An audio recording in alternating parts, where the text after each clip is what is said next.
This is the Knowledge Graph Insights podcast, episode number 3. In any domain, there are always people who seem to do it all: practice and consultation, industry analysis and reporting, and community building and event organizing. In the world of knowledge graphs and the semantic web, George Anadiotis has filled all of these roles. Whether he's publishing his Year of the Graph newsletter, organizing his annual Connected Data conference, or producing his latest Orchestrate All the Things podcast, George is always connecting the dots. Welcome to the Knowledge Graph Insights podcast, where experts on knowledge graphs and the semantic web share their wisdom with the digital and business communities. Our mission is to demystify and democratize knowledge graph technology and practices to make the benefits of knowledge graphs and semantic technology accessible to all. And now, here's your host, Larry Swanson. Hi, everyone. Welcome to episode number 3 of the Knowledge Graph Insights podcast. I am really delighted today to welcome to the show George Anadiotis. George is really well known in the knowledge graph world and the graph world in general, and then the tech world in general, as an analyst, a consultant, a really well-developed engineer.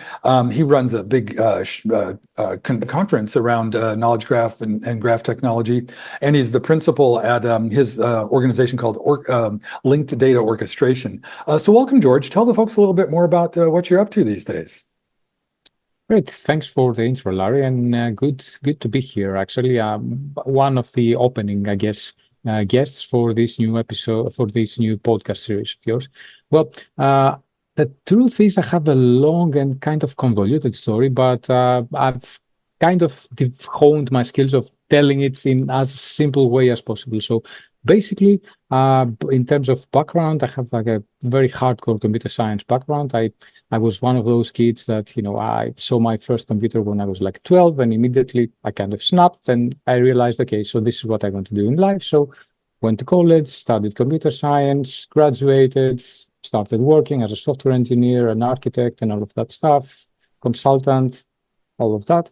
And then at some point, about a decade in, basically, I realized that, it's been fun, but I wanted to try something new. And that's the point where graphs sort of entered my life, because the thing I was interested in researching, my topic was somewhere on the intersection of knowledge management, semantic web, and distributed systems. And there was a specific group that I wanted to join that was working precisely on the intersection of those things. The Knowledge Representation and Reasoning Group, based in Amsterdam, led by one of my mentors, Frank van Harmelen. So I was lucky enough to spend a few years there, did some really cool stuff in that group, up until the point where I left. I repatriated. So I should also mention I'm from Greece originally. So I spent a few years in Amsterdam, then moved back to Greece. Kept working on the intersection of those technologies, actually, but for a few years I did that, leading the R&D of a company that was developing projects and products around those up until 2012, and that's the point where I started doing my solopreneur thing. So ever since, I've been juggling a few things. So I work as an analyst, I collaborate with GigaOM. I work as a writer. I've contributed to a few publications such as VentureBeat and ZDNet. I have my own newsletter and blog called the Orchestrate All the Things podcast and newsletter. What else? Let's see. As you mentioned, I organize an event which is called Connected Data. I think we can elaborate a little bit on that later because it's actually very much relevant for the knowledge graph theme. I also curate a newsletter called the Year of the Graph, and the graph database report, also going by the same name. I do consulting with a number of companies from pretty much everything, ranging from like go-to-market strategy, marketing to like technical implementation. So, well, I juggle many balls, as I said. I'm exhausted just listening to that, and I feel very grateful that you found the time to talk to me with all that you have going on. So thank you, George. Hey, one thing I like to start each episode with is I would love to get your definition of a knowledge graph. Just for folks, the idea is to hopefully come up with something like a canonical definition somewhere in the next 1 to 5 years. But anyhow, I'd love to get your take on what a knowledge graph is. Yeah, that's a good one, and somehow it never gets old. I'm sure we're probably familiar with the fact that I believe a couple of years when I last checked, I think there were like over 100 definitions for what constitutes a knowledge graph. So they've probably grown to, I don't know, maybe 200 by now. So, 200, 201, who's counting? I'm going to give you mine as well. And by the way, if you ask me like next year, I'm probably going to tell you something slightly different. But here's the current definition. So, if we're talking about the graph, then it basically means that we're talking about a data model in which the key elements are nodes and edges. I'm going to add the directed adjective to edges because, well, if you only have edges without direction, it may lead to some ambiguity, let's say. So that's the graph part, which, it's not very original. It's kind of the textbook definition. What may be a bit more original is the knowledge part. So I think, in order to be able to call a graph, in order to be able to qualify a graph as being a knowledge graph, I think there are certain conditions that need to be met. So basically, I think that both nodes and edges should enable users to define their properties, and they should adhere to a schema. That's as lightweight as I could possibly keep it, without getting too technical. Interesting. Yeah. And that notion of a schema that and both having properties on the edges, because that kind of, I guess maybe I want to diverge just a little bit and talk about the difference between like an RDF-based, triple-based knowledge graph and a labeled property graph. Can you talk a little bit? Maybe that might be another thing to really get, because I think a lot of people, when they hear graph technology, they're thinking I think the most common databases and tools that are out there are often around labeled property graphs. So can you help us tease out between like an RDF-based knowledge graph and a labeled property graph? Okay, well, we could spend like at least 4 or 5 podcast episodes talking just about that. And by the way, there recently was another episode by a good friend actually, and also a very knowledgeable person in the graph world, Amy Hodler. So she spent an entire episode with her guests dissecting this exact topic. So what's an RDF knowledge graph? What's a labeled property graph? How are they different? When should I use what, and so on. So I'm not going to even try and be as extensive as they were.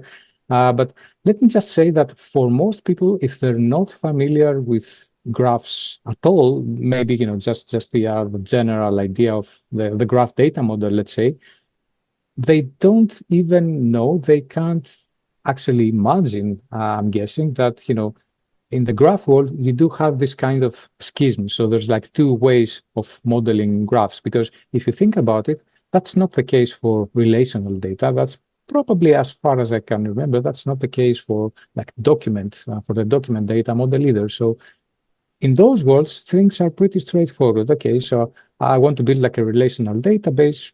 I have tables, I have SQL. It's, there's one way to go, basically. Yes, you may have like slight variations on the query languages, but for the most part, it's all pretty standard and pretty straightforward. That's not the case in the graph world. So yes, you're right. There are 2, let's say, major flavors of graph data models, RDF and labeled property graphs. And well, so like I said, I think other people have done a better job than I could possibly have, in like a couple of minutes explaining what the similarities and the differences are. Let me just say that historically, I believe the reason why we have 2 data models is because these data models have originated from 2 different communities. So the RDF data model basically comes from the semantic web world. So historically, this has been mostly academic, mostly defined, top level from certain experts, and mostly with the intent to facilitate knowledge management use cases and semantic web use cases. So when you get this set of assumptions, well, by by the outcome, this is what you get, something like RDF.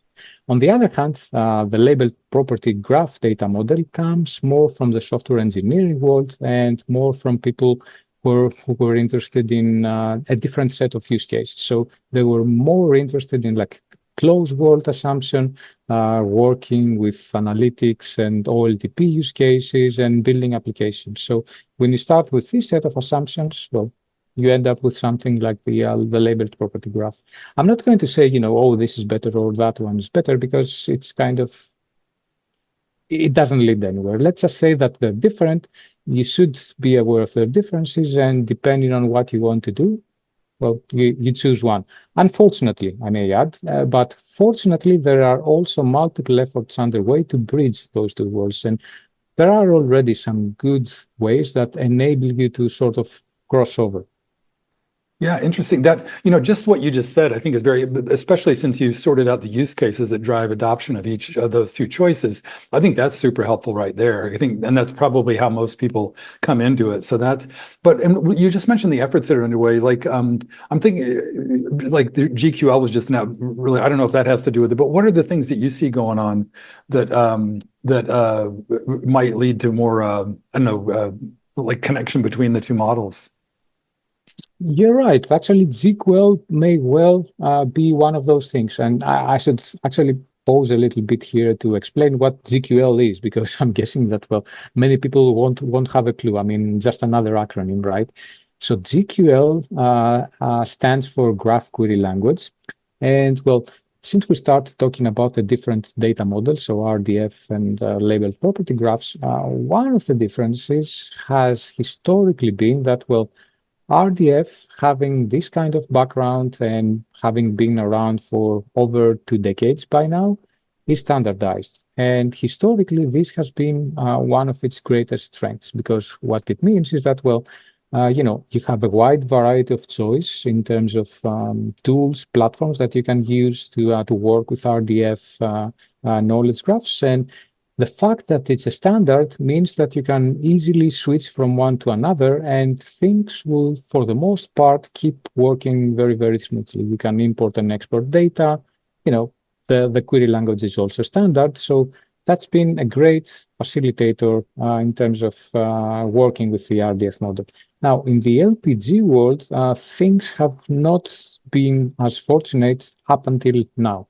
And again, I do believe that has a lot to do with, well, its origin. So like we said previously, the LPG model is something that has evolved through implementation, basically. So people were less worried about standards and interoperability and more focused on, delivering something that works for their specific use case as fast as possible and tweaking it to their needs.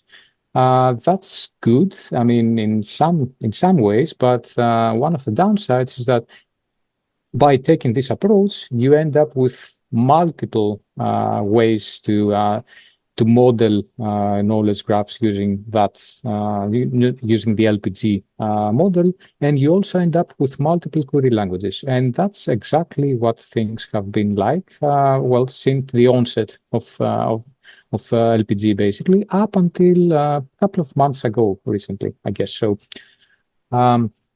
precisely because the people who were involved in building those solutions, as well as the people who were using these solutions, realized that this is a problem that's hampering adoptions. Eventually, they decided to sort of put their differences aside and just all gather around some standardization effort and try to pick and choose the best parts from each query language and come up with a new proposal for a universal query language for the LPG world. And that language has been evolving since 2019. I should also mention, by the way, that I was one of the few people who were lucky enough to actually be there at the beginning. Initially, this initiative came about through a W3C workshop that was held in Berlin in 2019.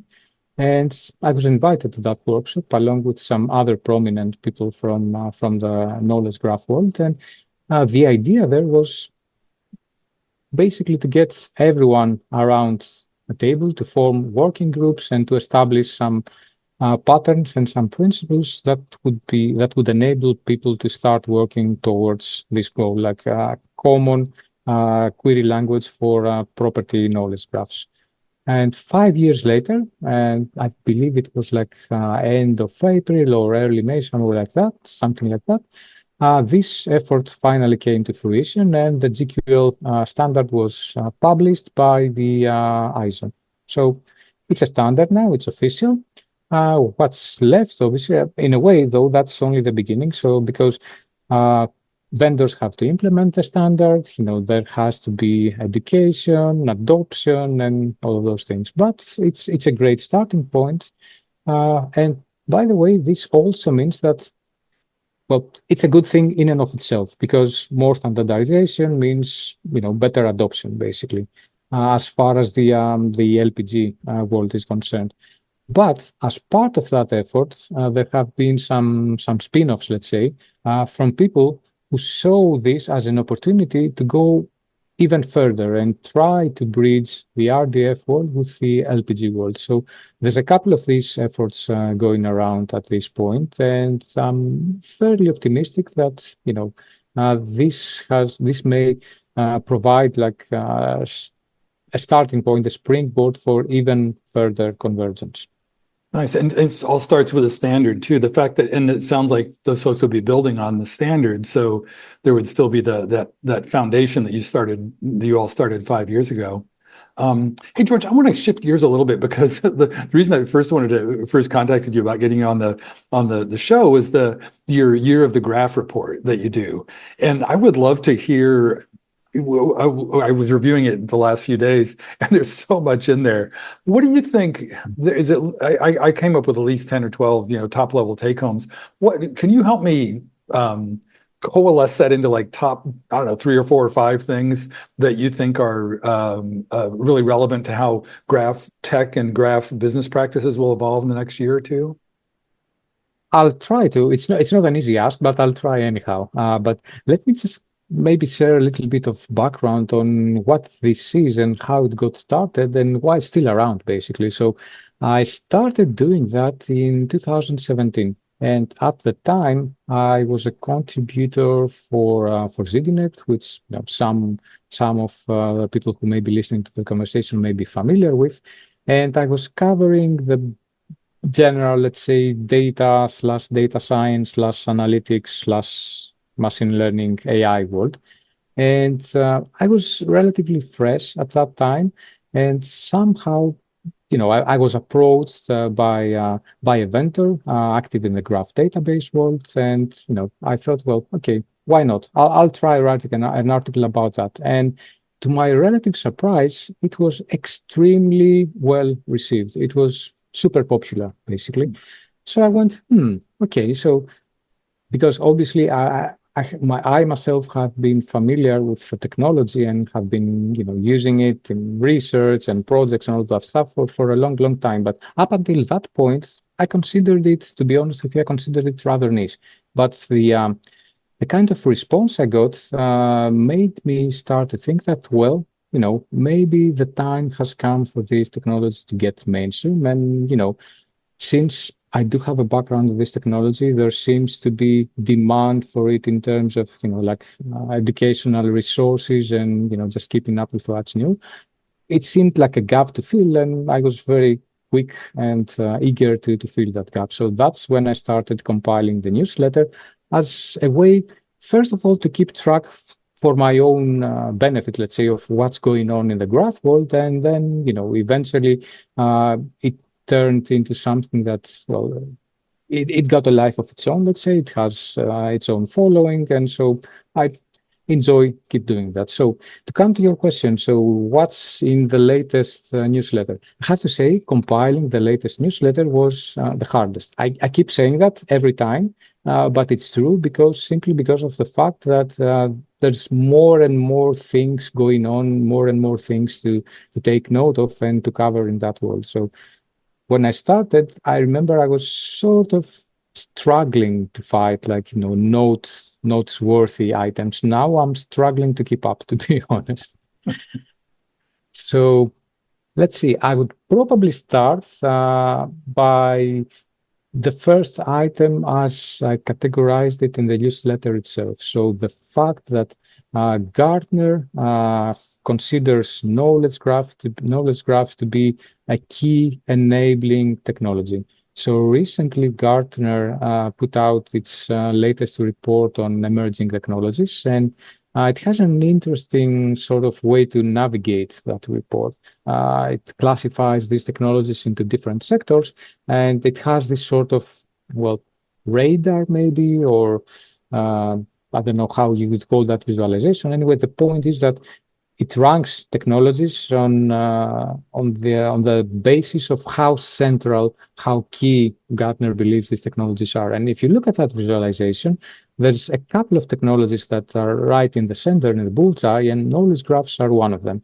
And there's a little bit of an elaboration around that. So the reason why Gartner thinks that knowledge graphs is such a key technology is because, well, it is an enabler for pretty much everything else. If you have knowledge graphs in your organization, it means that, well, you have a structured approach to knowledge management. You have knowledge in a way that can be shared and reused across departments, applications, initiatives. So it really is an enabler. So that would be my number one item. Not the fact that, this is the case. I mean, this is something that anyone who's been into knowledge graphs for even a short amount of time has quickly come to realize. But the fact that, more and more people are realizing it, it's getting very mainstream and it's getting recognized. And that has its own interesting set of implications. Yeah, listen, and you mentioned the other thing at the center of that bullseye, and I know that impact radar thing well because it's now my desktop background on my laptop. I look at it every day. But the other thing at the center is AI. And one of the other things you talk about in the report is the relationship between graph technologies and AI. I know there's a lot in there. What do you think are some of the key take homes, especially for people just starting to get their head around graph technologies? And I think a lot of people right now are facing their boss coming to them saying, "Okay, we got to do AI," and then they get into the implementation stuff. And I know there's a number of places where graph technology can help. Can you maybe talk from that angle about how graphs and AI and the LLM stuff interact? Yeah. Actually, let me start by saying something that I don't think many people realize. I mean, knowledge graphs are also AI, by the way. It's just that, by convention, let's say these days when people say AI, they implicitly mean something like, a machine learning approach or a large language models or something of this sort. So knowledge graphs are also AI. It's just a different kind of AI, one that's deterministic and one on which, you can count on to deliver outcomes that are explainable and traceable and based on facts and all of that stuff. And that's precisely the thing that makes them interesting in combination with LLMs and all of that stuff, because they're complementary, really. So where LLMs shine is the fact that they're easy to use and they're quite creative, let's say, in the sense that, well, you can specify pretty much anything, you can ask pretty much anything, and you'll get a reply to your question. The problem is that what you'll get is not always factual. I mean, it it's the famous hallucination issue. So you are going to get something as a reply to your question, but you're never sure whether that something is actually real or made up. And this is the part where knowledge graphs can help. Knowledge graphs, excuse me, knowledge graphs on the other hand come with their own set of challenges. Probably the biggest of which is that they're pretty hard to build, and the expertise and the time and resources required to build solid knowledge graph are quite considerable. However, if you have built that, it can complement something like a large language model very well. And this is the so-called graph RAG approach, RAG standing for Retrieval Augmented Generation. The main idea of which is basically, okay, so you can use your Gen AI, your large language model, as a sort of user interface to express what it is that you want to get out of your system. Its language handling abilities come really handy for that. However, for retrieving the answer to your question, it's best if you hook up your LLM to a knowledge base that's actually factual and you can actually trust. And this is pretty much the definition of a knowledge graph, and this is how these two technologies come together. Yeah, that's kind of all you see, at least all I see on LinkedIn these days is graph rag and reg architectures of various kinds. That's a whole other episode maybe that we could go Yes. into. A number of episodes. Yeah. Hey, one of the things that I know from the knowledge graph world is that one of the other differences, the fact that there's an ontology associated with a graph. I guess you can associate an ontology with an LLM as well, but the way knowledge is represented in a graph is it kind of gets at what you were just saying about like true actual factual things that human beings actually know. What are the key things if you're building a RAG architecture? Like, how do you, because I know they almost always end, as you said, the UI is almost always the LLM because of their conversational nature and the way they work. How ubiquitous do you think the interaction between the two will be, between like the knowledge graphs and the LLMs in RAG architectures going forward? Because it seems like everything I read, there's some new connection between the two.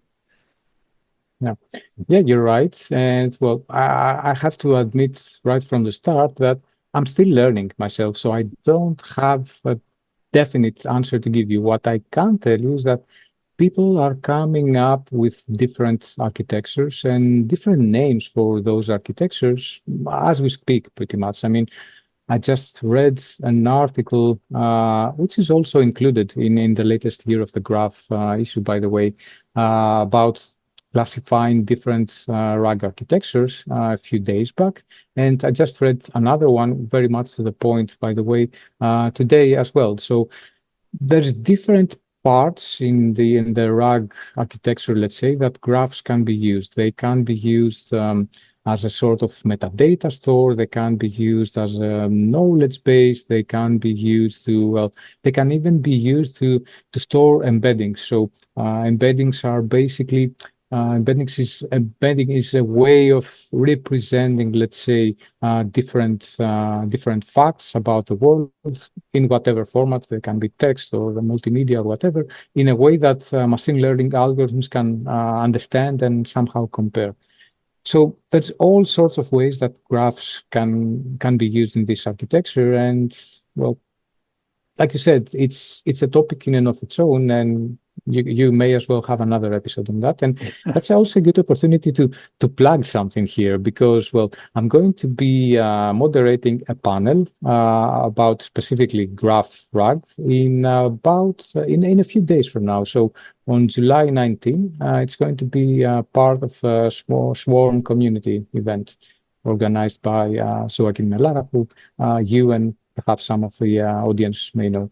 So if you want to know more about graph RAG, join us there. And I'm looking forward to that because I'm also eager to learn more.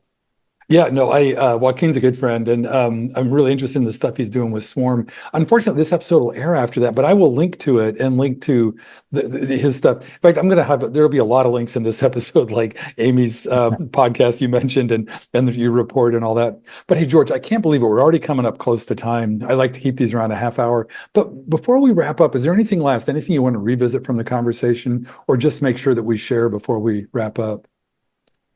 Well, the one thing I would like to mention, which I don't believe we've done so far, is that, well, if you're interested in all of that stuff, or even maybe some of that stuff, there's an open invitation I have to people listening to the conversation. You should really come join us in London in December, when the upcoming the Connected Data London conference is taking place on December 11, 12, and 13.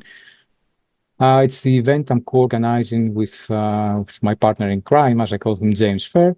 It's an event about all things knowledge graph, graph AI, analytics, databases, semantic technologies, all of the things that we've been talking about, and then some, basically.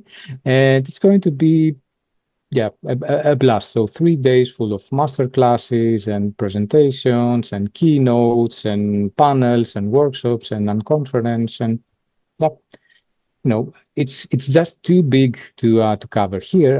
Let me just quickly point that if you want to learn more, we just had an online roundtable last week, and it was recorded, and we just released the recording on YouTube today, so you can look it up for more. And obviously, we have a website, we have social media, the information is all out there. We're looking forward to people submitting their work and also joining to attend the event. Perfect. Yeah, I watched that roundtable and I'm super excited for the event. Really looking forward to that. And we'll include links to all that as well. And I hope some of our listeners will, submit papers or talks, or it sounds like, and the scope you describe, I'll let people watch the roundtable, but it's a really ambitious, rich program I'm going to observe. So really looking forward to that. Hey, one very last thing, George. If folks want to follow you online or connect and follow your feed, what's the best way to follow you? Well, I'm on most social media, so they can look me up either by my name or by Orchestrate All the Things, which is the brand I use for my podcast and newsletter. So I'm on Twitter, LinkedIn, TikTok. Even I started experimenting with that format a little bit. Instagram, you name it. Cool. Okay, I'll put that in the show notes as well, and we'll link to all that. Well, thank you so much, George. I really enjoyed the conversation. Great, thanks for having me. And yeah, I mean, it went by really fast. It always does, but it's an ongoing conversation. We'll have you back soon. For show notes and to sign up for our newsletter, visit our website at knowledgegraphinsights.com, and please rate and review us on your favorite podcast platform. Thank you for listening.